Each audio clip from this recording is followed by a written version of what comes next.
Hello guys! Tayo ay magluluto ngayon ng fried tofu. At ayan na nga, i-ready ko na ang fried tofu. Pero lalagyan natin siya ng... Ayan guys! Ready na ang ating fried tofu. Ayan, meron na tayo na iprito. Lalagyan natin siya ng oyster sauce and baby mushroom. Ayan. Ready na ating baby mushroom. And then, gigisa natin siya sa sibuyas and bawang. Ayan. And then, later, lagyan natin siya ng onion string. Magluto na ang ating tofu.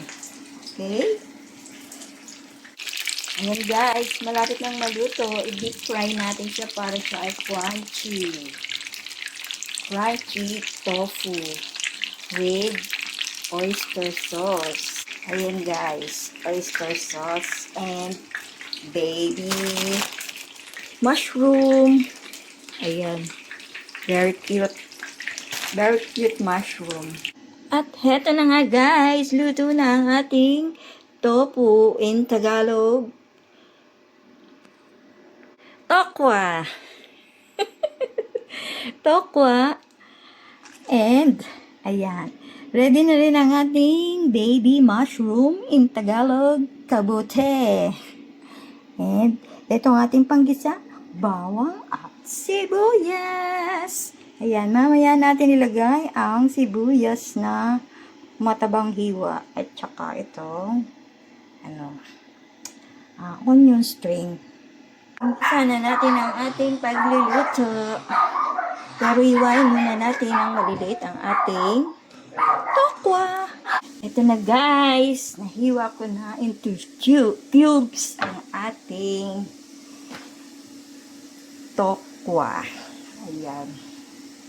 Umpisahan na natin maggisa ng bawang at sibuyas. Ayan guys. Ayan ang bawang. Lagay na natin ang ating sibuyas. Ayan na guys. Gisa na tayo. Lagyan na natin ang ating tokwa.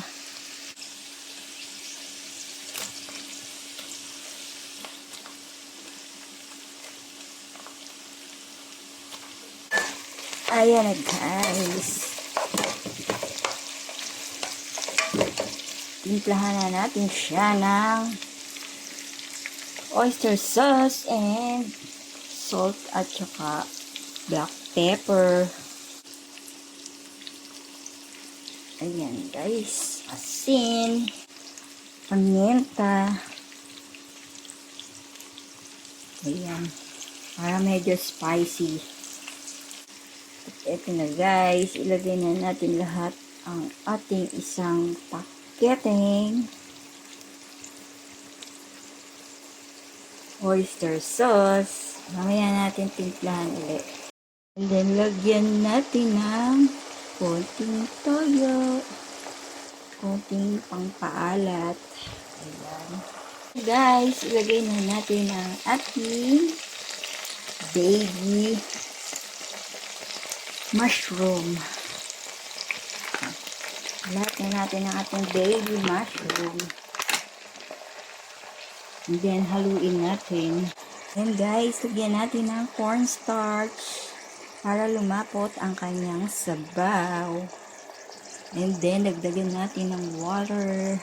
Dagdagan natin ng water para meron siyang konting sabaw. And then, ilagay na natin ang ating onion string sa ibabaw.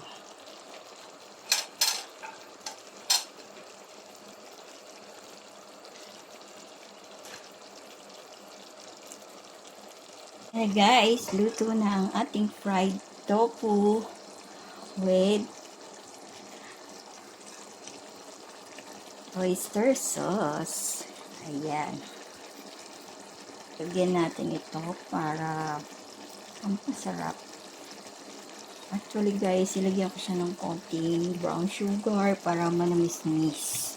Basta naglagay ka ng toyo sa ulam, laging lagyan ng konting brown sugar para sumarap. Yun ang secret ng ating food. With konting brown sugar. Ayan na guys. Bon appetit! Let's eat! Thank you for watching.